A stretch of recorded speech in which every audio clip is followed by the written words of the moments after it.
Hello friends, இன்றைக்கி நம்ம என்ன பார்க்க போகிறோம்னா சின்ன வெங்காயம் வச்சு காரக்குழம்பு எப்படி செய்கிறதுன்னு தான் பார்க்க போகிறோம். வாங்க பார்க்கலாம். கடாயில் கொஞ்சம் எண்ணெய் நிறையாவே சேர்த்துட்டு கடுகு, வெந்தயம், ஜீரகம் சேர்த்து பெருங்காயம் தாளிச்சிட்டு வெங்காயம் சின்ன வெங்காயம் தான் சேர்க்கணும். கட் பண்ண வேண்டாம், உரித்து அப்படியே சேர்த்து நல்லா வதக்கிட்டு ஒரு 10 பல் பூண்டு சேர்த்து நல்லா வதக்கிக்கலாம். இப்போது ஒரு தக்காளி அரைச்சி அதில் சேர்த்து நல்லா வதக்கிட்டு உப்பு காரம் சேர்த்துக்கலாம். மிளகாய்த்தூள், மஞ்சத்தூள், உப்பு. மிளகாய்த்தூள் குழம்பு மிளகாய்த்தூள் தான் சேர்த்துருக்கேன். 3 ஸ்பூன் அளவுக்கு சேர்த்துருக்கேன். நல்லா காரமாக இருந்தால் தான் நல்லா டேஸ்ட்டாக இருக்கும். புளிப்பு, உப்பு, காரம் எல்லாம்.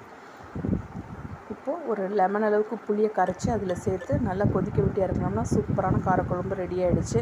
காயெல்லாம் இல்லாததுனால சீக்கிரமாக ரெடி ஆகிடும். 10 நிமிஷத்தில். இறக்க போகிற டைமில் கொஞ்சமாக நல்லெண்ணெய் சேர்த்து ஒரு கொதி வந்த உடனே இறக்கிடுங்க. ரொம்ப நேரம் கொதிக்க விடக்கூடாது, கசப்பு வந்துடும். இப்போ சூப்பரான காரக்குழம்பு ரெடி ஆகிடுச்சு. நீங்களும் உங்கள் வீட்டில் ட்ரை பண்ணி பாருங்கள். லைக் பண்ணுங்கள், ஷேர் பண்ணுங்கள், கமெண்ட் பண்ணுங்கள். எங்கள் சேனலை சப்ஸ்கிரைப் பண்ணி